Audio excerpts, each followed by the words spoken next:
Bon sabbat à chacun de vous. Merci de me recevoir chez vous ce matin. Et un grand merci aux chantres qui nous ont vraiment fait adorer ce matin. Après l'adoration, après avoir passé du temps devant le Seigneur, nous sommes appelés à être ses témoins là où nous vivons. C'est pourquoi ce matin, mon message se portera sur appeler à une vie missionnelle. Appeler à une vie missionnelle. Nous allons voir deux textes de la Bible. Un a déjà été lu, 1 Pierre 2, le verset 9, Matthieu 28, 19 à 20. Si vous pouvez continuer, merci beaucoup. Ce sera ces deux textes qui vont nous occuper ce matin. Avant même de poursuivre, je vais vous dire quelque chose. J'ai envie de revenir à Martinique, en Guyane française. Je vais en Guadeloupe ce soir. Et je sais que j'aurai envie de revenir. Merci pour votre chaleur fraternelle. Et je prie que cela soit utilisé aussi comme un outil pour l'avancement de l'œuvre de Dieu. J'aimerais faire une réflexion avec vous. L'autre diapo, un constat que Craig Ogden, il est spécialiste en matière de discipulat. Il a fait une étude à travers le monde entier et voici le constat qu'il tire. Il dit ceci: ce qui se passe dans les églises contemporaines est comparable à un match de football où 22 personnes sur le terrain ont désespérément besoin de repos, tandis que 50 000 personnes dans les gradins ont désespérément besoin d'exercice. Est-ce que cela s'applique à Smyrne? Qu'est-ce que cette illustration veut dire? Ça veut dire que dans l'œuvre de Dieu, il y a seulement une poignée de personnes, alors que l'appel est lancé à chacun de nous. Vous connaissez le thème de l'évangélisation de votre fédération de 2024? J'ai vu ça dans la salle là. Vous ne le savez pas? Appelé à la mission. Chacun de nous est appelé à la mission. Nous devons donc, sous l'inspiration du Saint-Esprit, nous lever pour lancer un défi à Craig Ogden. S'il venait ici, il n'allait pas trouver 22 personnes sur la pelouse qui ont désespérément besoin de repos, avec 50 000 sur les gradins qui ont désespérément besoin d'exercice. Et le deuxième constat est d'un autre auteur, Ed Stetzer. Voici ce qu'il dit. Cette question nécessite votre réponse. Si Smyrne disparaissait de sa communauté, les habitants de la communauté la regretteraient-ils?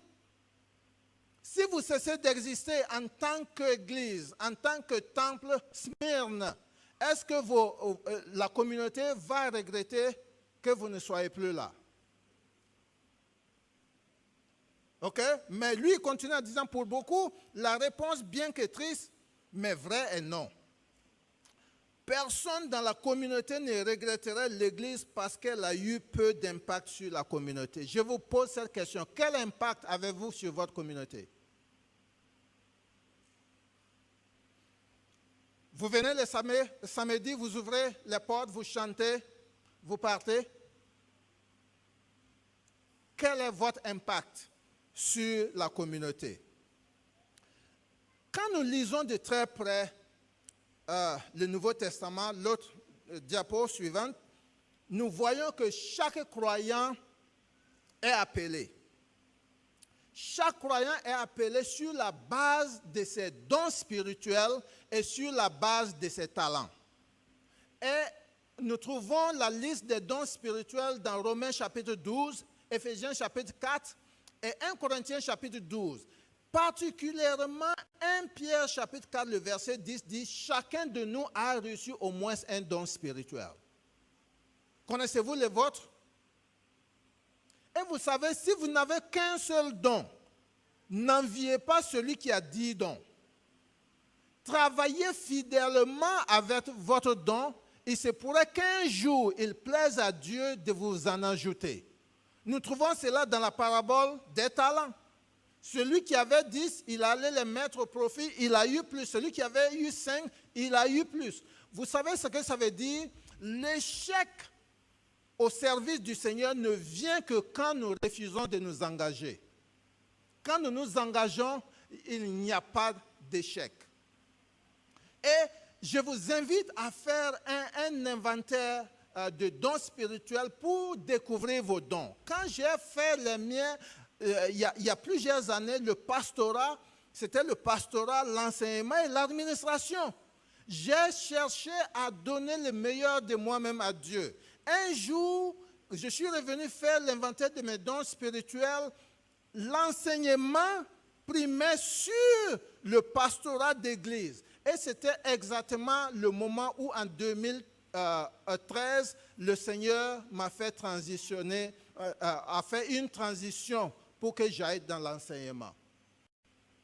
Quand vous chantiez tout de suite, c'est comme si j'étais au ciel. J'ai prié le Seigneur de me donner le don du chant. Je ne l'ai pas encore reçu. Un jour, j'étais dans une église, arrêté à côté d'un de mes collègues, je chantais. Il s'est retourné, il m'a regardé bizarrement. Je lui ai dit, qu'est-ce qui se passe? Il m'a dit, tais-toi. J'ai dit, pourquoi? Il dit, tu me donnes envie de dormir quand tu chantes. Donc, je ne chantais pas, mais les dons que le Seigneur m'a donnés, je fais de mon mieux pour les exercer, pour la gloire de son nom. Vous savez, je suis introverti. Vous croyez que je vous regarde, je regarde vos yeux? Non, je suis en train de vous regarder au front. Les yeux d'un inconnu me font peur, mais j'ai dit au Seigneur que cela ne m'empêche pas de te représenter. Et ce qui est important, le deuxième point, c'est que quand nous étudions la liste de ces dons spirituels, nous découvrons que le Seigneur ne les classe pas par ordre d'importance. Ça veut dire mon don d'enseignant, mon don de pastorat n'est pas supérieur à votre don de chanteur. On peut dire amen à ça? Mon don de pastorat, il y a des érudits, j'ai un peu écrit sur ça, nous devons même considérer les talents que les chrétiens mettent au service du Seigneur comme des dons. Par conséquent, mon don de pastorat n'est pas supérieur au don au talent que Dieu a donné à un mécanicien. Si ce mécanicien-là fait la différence et élève Jésus-Christ par ce qu'il fait.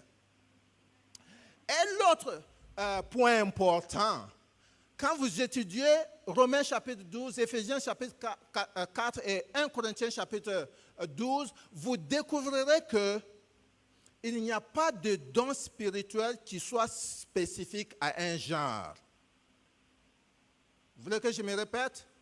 Il n'y a pas de don spirituel qui soit spécifique pour un genre. C'est-à-dire, il n'y a pas de dons où Dieu dit, voici des dons pour les hommes, voici des dons pour les femmes, voici des dons pour ceux qui ont plus de 50 ans ou ceux qui ont moins de 20 ans. Non! Dieu est capable de donner ses dons à toute personne, quel que soit son genre, quel que soit son statut social. Et c'est pourquoi, dans 1 Pierre chapitre 2, le verset 9, Dieu nous appelle tous à le servir. Ensuite, j'aimerais rapidement vous dire que quand vous étudiez le Nouveau Testament, les croyants ont cherché à servir. Ce n'était pas des positions qu'ils cherchaient. En d'autres termes, le service, c'était ce qui les distinguait. Et le service n'était pas donné seulement à une classe d'élite. Allez à la diapo suivante. Vous êtes un peu en retard. Je suis à l'autre diapo, au point 3. Participer activement à l'accomplissement de la grande commission était ce à quoi le Seigneur appelait tous ceux qui le suivaient. Le quatrième point, allez à la diapo suivante. Tous les membres baptisés étaient appelés à participer à ce ministère. Ils étaient appelés en fonction de leur don spirituel. Et cinquième point, les premiers chrétiens considéraient leur emploi à la lumière de la grande commission. Qu'est-ce que cela veut dire? Cela veut dire que pour eux, le travail était un don de Dieu à être utilisé pour sa gloire. Qu'est-ce que cela veut dire? Ça veut dire que si vous êtes avocat, cessez de voir votre profession d'avocat comme simplement un gagne-pain. Parce que vous êtes serviteur du Seigneur, vous commencez à voir votre travail d'avocat comme une vocation. Vous êtes infirmier, infirmière. Comment est-ce que vous pouvez être un infirmier ou une infirmière qui fait la différence? J'étais en Turquie l'année passée pour une réunion. Il y a dans un pays musulman, on m'a dit que je suis sur YouTube, donc je vais éviter d'appeler des noms. Dans un pays musulman où être chrétien peut te faire perdre la vie. Mais il y a des croyants, notamment dans un hôpital, il y a une infirmière adventiste. Mais elle fait son travail aussi bien. Elle fait tellement une différence. Un jour, un malade lui a demandé, pourquoi est-ce que toi, tu n'es pas comme le reste des infirmières que j'ai croisées? Elle lui a dit, ma foi me dit que tu es créé à l'image de Dieu. Le fait que tu sois créé à l'image de Dieu, je dois prendre soin de toi parce que tu es un enfant de Dieu. Si je ne prends pas aussi bien de toi, le Seigneur va me demander des comptes. Cette personne était là pour des problèmes cardiaques. Avant son opération, rappelez-vous que dans ce pays, si vous êtes chrétien, vous pouvez perdre la vie. Avant que la personne ne soit amenée au bloc opératoire, il a demandé, parce que c'était une personne aussi importante dans la société, il a demandé que cette infirmière vienne prier pour lui. Est-ce que vous voyez? Quand il a été opéré, il est allé dans sa ville. Quand il était guéri, il a été guéri, il est revenu spécialement avec un cadeau pour cette infirmière. Vous imaginez que si cette infirmière se présente à lui, il ne va pas ouvrir sa famille et leur dire, cette personne a un don spécial. Vous êtes chef d'entreprise. Vous travaillez à la collectivité ici. Vous savez, vous avez accès à des personnes de la société que votre pasteur n'aura jamais l'occasion de dire bonjour à ces gens. Si vous attendez que ce soit votre pasteur qui vienne planter la graine de l'évangile, cette graine de l'évangile ne sera jamais plantée. Dieu ne fait pas d'erreur. Vous savez pourquoi vous êtes dans votre voisinage et moi, pas dans votre voisinage? Parce que Dieu sait que vous serez plus efficace dans votre voisinage si vous veniez à l'écouter, plus que moi. Considérez votre travail comme un don de Dieu à être utilisé pour sa gloire. Et le message que les premiers chrétiens prêchaient était un message qui était à la fois fidèle aux Écritures, mais un message aussi adapté au contexte où ils prêchaient. Si vous ne me croyez pas, je vous invite à lire 1 Corinthiens chapitre 9, à partir du verset 19. 1 Corinthiens chapitre 9, à partir du verset 19. Voici ce que ça dit. C'est Paul qui parle ici. Car bien que je sois libre à l'égard de tous, je me suis rendu le serviteur de tous afin de gagner le plus grand nombre. Avec les Juifs, j'ai été comme un païen. C'est ce que vous lisez? Avec le Juif, j'ai été comme un Juif. Pour gagner les Juifs. Avec ceux qui sauvaient de manière quelques-uns. Qu'est-ce que l'apôtre Paul est en train de nous dire? Est-ce qu'il est en train de nous dire qu'il faisait de la compromission? Non, mais il dit qu'il faisait de l'adaptation. Le message que nous prêchons doit être adapté. Si je m'engage en tant que psychologue, parce que nous avons besoin de psychologues dans nos rangs, je vais vous dire pourquoi.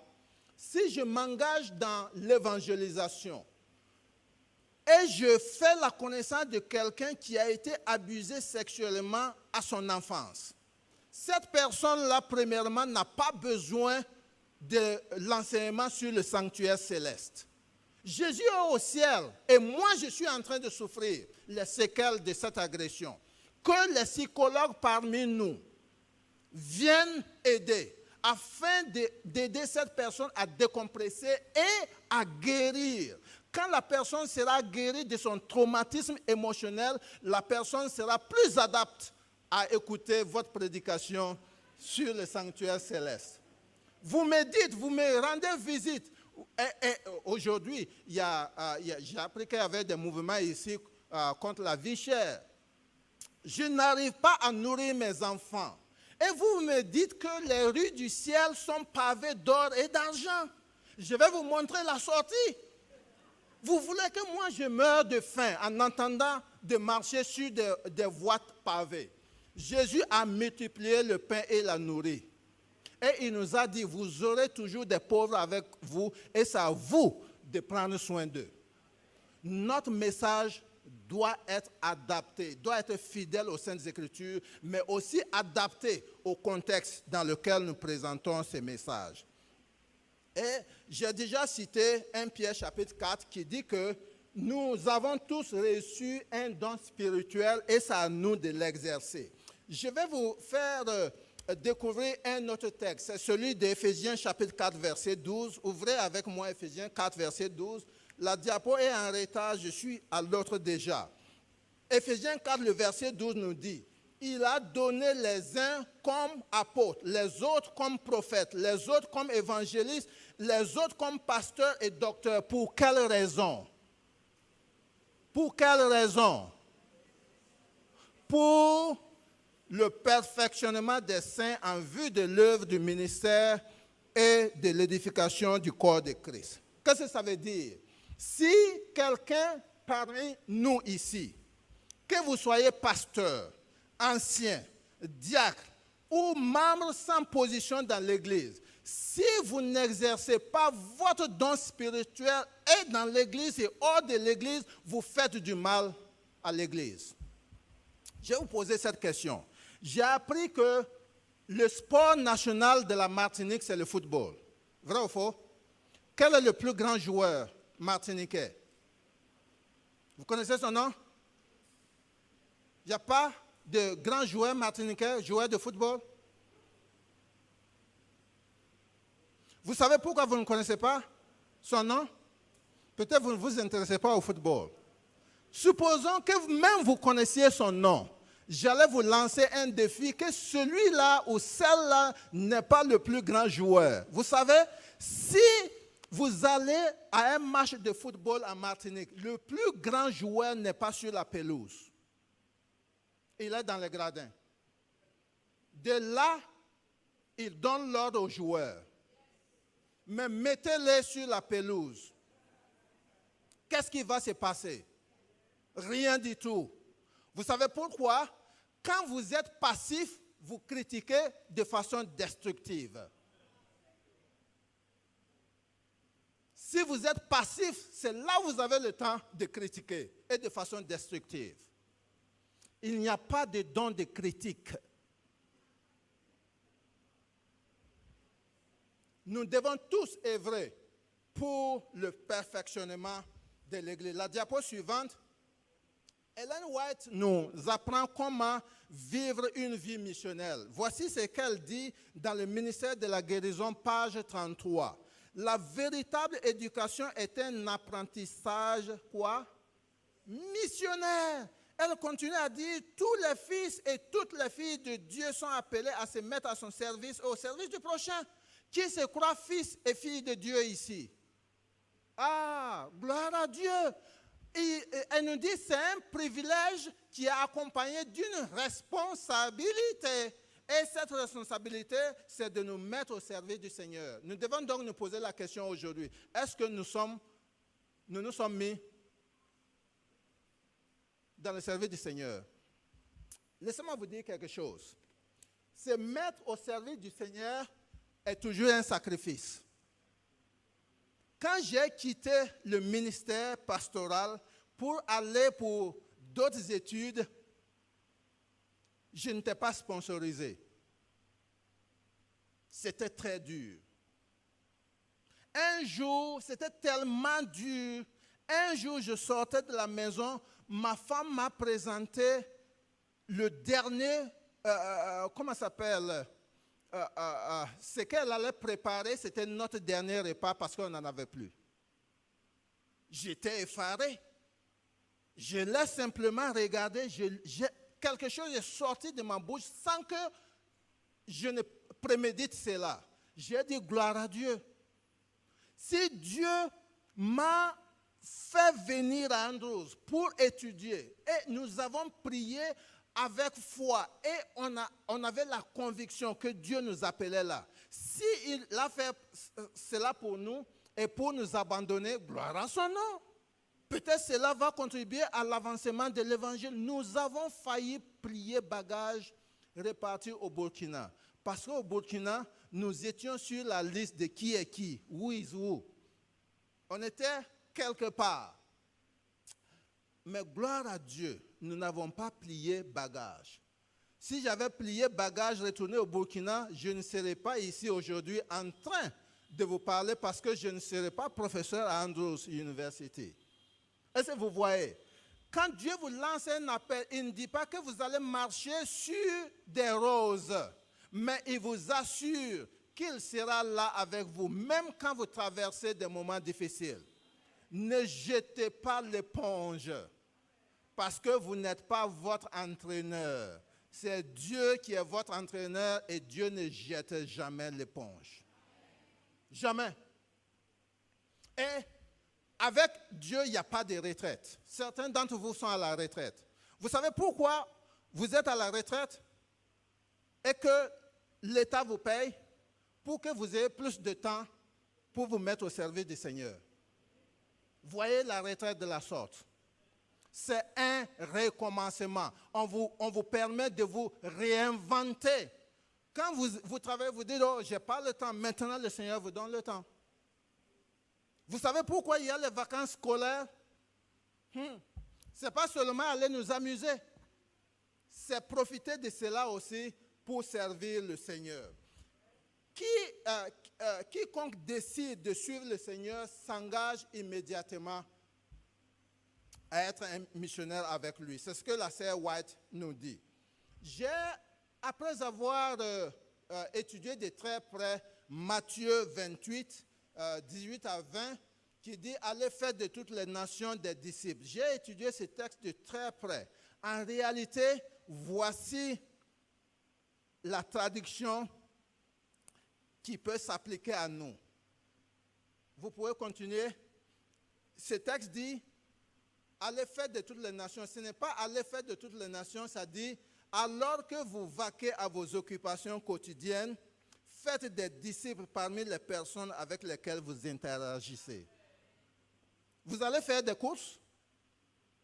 Vous êtes gentil avec la caissière? Vous êtes gentil? Ok, gloire à Dieu. Nos activités quotidiennes sont notre champ missionnaire. C'est des opportunités que le Seigneur nous donne. Un jour, je fais cette prière chaque jour. Le Seigneur m'a testé une fois. Avant de sortir de chez moi, je prie toujours, Seigneur, fais de moi une bénédiction pour quelqu'un. Et je prie aussi, j'ai commencé à prier, Seigneur, fais de quelqu'un une bénédiction pour moi. J'étais au bureau, mon épouse me dit, hey, avant que tu ne rentres, arrête-toi au supermarché, prends-moi ceci ou cela. Je suis en rang pour payer. Il y a une dame blanche devant moi qui arrive à la caisse, on scanne sa carte, ça ne passe pas. On scanne, ça ne passe pas. On prend ce qu'elle avait voulu acheter, on le met de côté. Et j'entends une voix. Pourquoi ne pas payer pour elle? J'ai dit, Seigneur, tu connais bien le contenu de mon compte bancaire. Et la voix est venue. Pourquoi alors as-tu prié que je fasse de toi une bénédiction pour les autres? J'ai laissé mon caddie. Je ne m'en fichais pas mal de ceux qui étaient derrière moi. J'ai couru après la jeune dame. Je lui ai dit, Madame, s'il vous plaît, j'aimerais une aide de votre part. Elle me dit, tu ne me connais pas, pourquoi est-ce que tu me demandes cette aide? Je dis, j'ai vraiment besoin de vous. Elle dit, qu'est-ce que je peux faire pour vous? Je dis, est-ce que vous pouvez venir reprendre ce que vous avez voulu acheter, je paye pour vous. Elle me dit, tu vas payer ça pour moi, tu ne me connais pas. Je dis, c'est pourquoi j'ai demandé l'aide, d'avoir l'opportunité de payer quelque chose pour vous, bien que je ne vous connaisse pas. Elle a bondé la poitrine, marché, rentré, on a rescanné, elle a pris ses affaires, elle ne s'est même pas tournée pour me dire merci. J'ai dit alléluia, parce que je n'ai pas fait ça pour que tu me remercies. Celui au ciel qui m'a inspiré ça est en train d'applaudir pour moi. Mon fils, bien joué. Mon fils, bien joué. N'attendez pas qu'on vous déroule le tapis rouge. Parce que Dieu dit qu'il se charge de vous dérouler le tapis rouge. Par conséquent, je dis pour un chrétien, la mission, c'est un style de vie. Vous n'êtes pas tous théologiens ou théologiens, mais vous êtes tous appelés à être des témoins. Qu'est-ce que c'est qu'un témoin? Un témoin, c'est quelqu'un qui a vécu une expérience et qui... Je vois que l'horloge est vraiment contre moi, mais je vais aller un peu plus vite. Par conséquent, je vais vous dire que pour être missionnaire, vous n'avez pas besoin de démissionner de votre travail, de vendre vos biens, d'aller dans un pays où il y a les moustiques et les serpents pour être missionnaire. Vous n'avez pas besoin d'une carte spéciale de la conférence générale. Quand j'ai commencé à enseigner à Andrews, on a voulu me donner 7 cartes spéciales. Missionnaire pour l'église adventiste. J'ai dit, je ne veux pas cela. On m'a traité de fou. J'ai dit, gloire à Dieu. Ce n'est pas cette carte-là qui me rend missionnaire. Peut-être cette carte-là même va me faire ralentir. Parce que je serai en train de faire quelque chose pour faire plaisir aux gens. Mais je veux que mon service plaise au Seigneur. Vous êtes tous appelés à être des missionnaires là où vous vivez, là où vous travaillez, là où vous faites vos courses et là où vous vous divertissez. Quand vous êtes sur un terrain de football, vous jouez. Est-ce que votre bouche est tellement poreuse que c'est les injures seulement qui sortent de votre bouche? Rappelez-vous que même sur le terrain de football, dans la salle de gymnastique, vous êtes témoin du Seigneur. Et Dieu ne fait pas d'erreur. Il vous a placé là de façon très spécifique. Comment arriver à être missionnaire partout où nous sommes? Premièrement, je suggère que nous cultivions tous un caractère qui honore Dieu dans chaque aspect de notre vie. OK? Ellen White nous dit, quel est l'argument le plus puissant en faveur de l'Évangile? Vous ne connaissez pas cela? OK, je vous donne le texte. Vous pouvez aller un peu plus vite.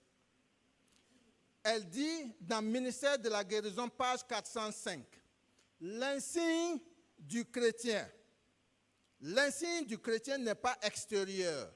Il ne consiste pas à une croix ou à une couronne. C'est l'union de l'homme avec Dieu. La puissance de la grâce divine manifestée dans la transformation du caractère convaincra le monde que le Seigneur a envoyé son Fils pour le racheter. Aucune influence n'a plus de force sur l'âme humaine que celle d'une vie désintéressée. Et elle conclut, l'argument le plus puissant en faveur de l'Évangile, c'est un chrétien aimant et aimable. Est-ce que vous voyez cela? L'argument, elle dit, ce n'est pas la grosse Bible que vous tenez. Ce n'est pas les boucles d'oreilles que vous ne portez pas. OK? Ce n'est pas le fait de venir à l'église le sabbat. Elle dit, l'argument le plus puissant auquel personne ne peut s'opposer, c'est un chrétien aimant et aimable. Quelles sont les femmes mariées ici? Levez la main. OK? Quand votre mari est venu pour vous faire la cour, le premier jour, vous avez dit, OK, demain allons à la mairie? Non, il a dû s'éprouver. Ah oui, merci beaucoup. Il a dû s'éprouver. Et je vous dis quelque chose, personne ne peut résister à la puissance de l'amour. Vous pouvez être aimant, mais êtes-vous aimable? Êtes-vous facile? Est-ce qu'on vous aborde facilement? Est-ce que les gens, votre attitude envers les gens, cela repousse-t-il les gens ou cela attire les gens au Seigneur? C'est pourquoi je dis, je vais vous poser une question à ceux qui sont mariés. Si votre mari ou votre épouse était le ou la seule adventiste que vous connaissiez, aurez-vous envie d'être adventiste?